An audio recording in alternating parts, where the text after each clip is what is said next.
আসসালামু আলাইকুম, সবাই কেমন আছেন? আমার টফি মনির চ্যানেলে আপনাদেরকে স্বাগতম। তো আসলে আমি আজকে আপনাদের সাথে শেয়ার করব একদম তরতাজা টাটকা একটা পাঙ্গাস মাছের রেসিপি। তো আসলে প্রথমে পাঙ্গাস মাছটা শাশুড়ি মা নিয়ে দিল। একদম দেখতেছেন তরতাজা, একদম লাফাচ্ছে এরকম একটা তাজা মাছ। আমাদের আসলে গ্রামের এদিকে সকালে একদম টাটকা টাটকা মাছ নিয়ে জেলেরা চলে আসে। তো আসলে আমাদের বাসার সামনে নিয়ে আসলো। পরে শাশুড়ি মা এই মাছটাকে নিয়ে দিল পাতুরি করার জন্য। আসলে পুরো মাছটাকে পাতুরি করা হবে, আমার ননদেরা আছে, সেজন্য আজকে এই পাতুরি রেসিপিটার আয়োজন করা হচ্ছে।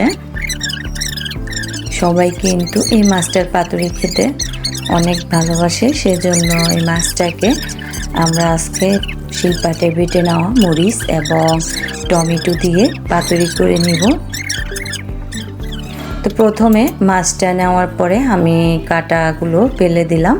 ফেলে দিয়ে এখানে আমি একটা জালি দিয়ে, সব জায়গাতে এই জালিগুলো পাওয়া যায় বা দোকানে, এই জালিটা দিয়ে আমি মাছটাকে পরিষ্কার করে নিচ্ছি।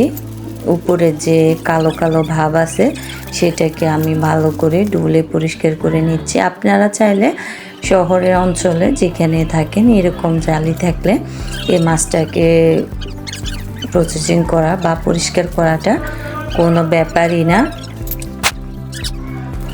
তো আসলে আমি প্রথমে থেকে এই মাছটাকে উপর থেকে পরিষ্কার করে নিলাম। দেখেন কতটা তাজা মাছ। তা আমি মাছটাকে কেটে নিচ্ছি। কেটে নিয়ে প্রথমে মাথাটাই কাটলাম, কাটার পরে 3 টুকরো করে নিলাম।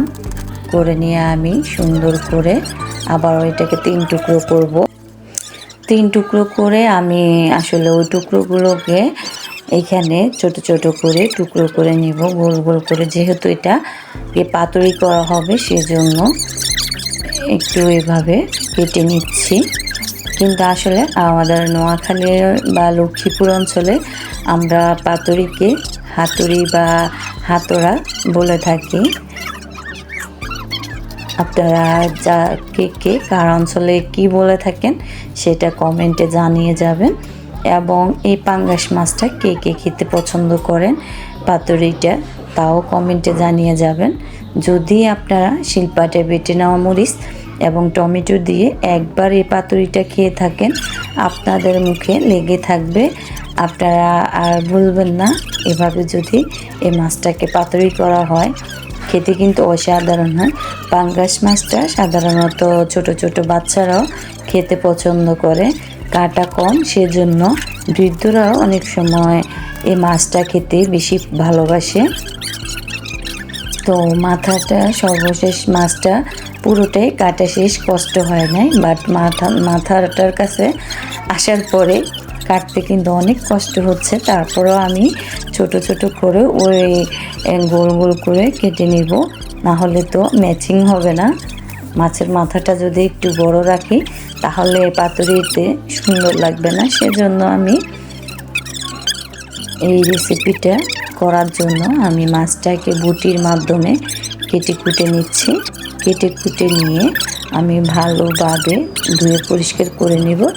আসলে সাধারণত পাঙ্গাস মাছে অনেক চর্বি হয়ে থাকে, কিন্তু এখানে এই মাছটাতে চর্বিটা এক কথায় বলতে গেলে হয় নাই। তো আমি এখানে এখন ভালো করে আগে বটিটাকে ধুয়ে আলাদা সাইডে রেখে দিব। রেখে দিয়ে আমি একটা বালতির মধ্যে ট্যাপ থেকে পানি নিয়ে নিচ্ছি। পানি নিয়ে আমি মাছগুলোকে ধুয়ে ঝাঁকার মধ্যে রেখে দিব। এভাবে আমি ভালো করে পরিষ্কার করে 3-4 বার ধুয়ে নিব। ধুয়ে নেওয়ার পরে লবণ দিয়ে আমি মাছটাকে আবারও ধুবো, সেজন্য আমি লবণ দিয়ে দিব। এখন আমি লবণটা দিয়ে দিচ্ছি। লবণটা দিয়ে আমি ঝাঁকিয়ে নিচ্ছি বালতির ভিতরে। ঝাঁকিয়ে নেওয়ার পরে আলাদা 5 মিনিটের জন্য রেখে দিলাম। তারপরে আমি আবার এটাকে ধুয়ে নেব। তো আমি এখন রান্না করার জন্য চুলোতে চলে আসলাম। চুলোতে চলে আসি আমি মাটির চুলোতে রান্নাটা করতেছি, সেটা তো আপনারা দেখেই বুঝতে পারতেছেন। আমি চুলোতে চলে আসি, আসার পরে কড়াইটা বসিয়ে দিলাম। বড় কড়াইটা বসিয়ে দিয়ে এখানে আমি তেল অ্যাড করলাম। তেলটা অ্যাড করে দিয়ে আমি ভালো করে পেঁয়াজটাকে নেড়ে ছেড়ে দিচ্ছি। নেড়ে ছেড়ে দিয়ে অ্যাড করব খুবই অল্প পরিমাণে মশলা। আমার অন্য কোনো মশলা লাগবে না, জাস্ট আপনার অল্প মশলার মধ্যে এই মাছটাকে আমি পাতুরি করে নিব।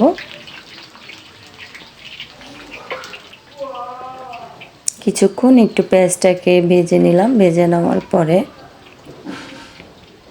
আমি অ্যাড করব রসুন বাটা। রসুন বাটাটা দিতে হবে মাস্ট বি, নাহলে মাছটার পাতুরিটা মনে হয় যে ঘনত্ব হয় না বা মাছটা খেতে অতটা মজা হয় না। তো আমি রসুন বাটাটা অ্যাড করলাম, মশলার মধ্যে দিয়ে দিব এখন শিলপাটায় বেটে নেওয়া মরিচ। এখন দিয়ে দিচ্ছি হলুদ গুঁড়ো। হলুদ গুঁড়োটা দিয়ে আবারও নেড়ে ছেড়ে নিলাম। দিয়ে দিলাম স্বাদ মতো লবণ এবং শিলপাটায় বেটে নেওয়া মরিচ। মরিচটা দিয়ে আমি একটু ভালো করে ভেজে নিচ্ছি। যেহেতু মাটির চুলোতে রান্নাটা হচ্ছে সেহেতু একটু আগুনটা জোরে চলতেছে। পাশের চুলোতে আমি ভাত বসালাম। তো এখানে আমি এখন মশলাটার মধ্যে হালকা পরিমাণে পানি দিয়ে ঢাকনা দিয়ে ঢেকে কষিয়ে নিচ্ছি। দেখতেছেন তেলগুলো অনেকটাই উপরে চলে আসছে, তার মানে বোঝা যাচ্ছে আমার মশলাটা কষানো হয়ে গেছে। এখন আমি যে ছোট ছোট টুকরো করে মাছটাকে নিয়ে নিলাম রান্না করার জন্য, সেই মাছটা দিয়ে দিচ্ছি এখানে। মাছটা দিয়ে আমি আবারও ভালো করে নেড়ে ছেড়ে দিচ্ছি। আবার আমি কিছুক্ষণ ঢাকনা দিয়ে ঢেকে জাল করে নিচ্ছি। দেখতেছেন এক্সট্রা কিছু পানি বের হলো। তো আমি এটাকে একটু ভালো করে কষিয়ে নিচ্ছি। এখন আমি পানিটা অ্যাড করব।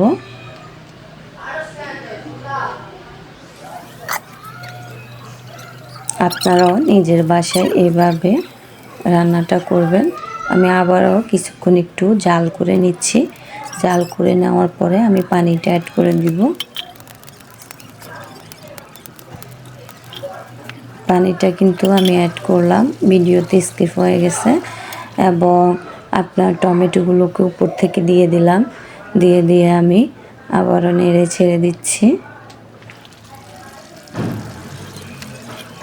উপর থেকে টমেটোগুলো দেওয়ার পরে আমি ঢাকনা দিয়ে বারে বারে নেড়ে ছেড়ে দিব। যেহেতু এটা একটু মশলা সেহেতু আমি একটু মাঝে মধ্যে নেড়ে ছেড়ে এভাবে রান্নাটা কমপ্লিট করে নিব। এভাবে যদি পাতুরি করে নেন খেতে জাস্ট অসাধারণ হবে। তো আপনাদের কাছে এই ভিডিওটা ভালো লাগলে আমার চ্যানেলটাকে সাবস্ক্রাইব করে দিবেন, পাশে থাকা বেল আইকনটি চাপ দিয়ে দিবেন এবং নিত্য নতুন রান্না পাওয়ার জন্য পাশে থাকা বেল আইকনটি চাপ দিবেন এবং কমেন্ট করে যাবেন আপনাদের থেকে কেমন লাগলো আমার ভিডিওটাতে লাইক করবেন, শেয়ার করে দিবেন। তো আমি ঢাকনা দিয়ে এভাবে পুরো রান্নাটা করে নিলাম। যেহেতু আমি মাটির চুলোতে রান্নাটা করলাম, এখানে আপনারা একটু দেখতেছেন ঝোলটা অনেকটাই ঘনত্ব চলে আসছে, সেজন্য আমি আলাদা পাতিলে নিয়ে নিচ্ছি। তখন আরও বসে যাবে, যে ইয়েটা থাকে সেটা তো থাকে না। তো আজকের রেসিপিটা এই পর্যন্তই থাকলো। সবাই ভালো থাকবেন, সুস্থ থাকবেন। আসসালামু আলাইকুম, আল্লাহ হাফেজ।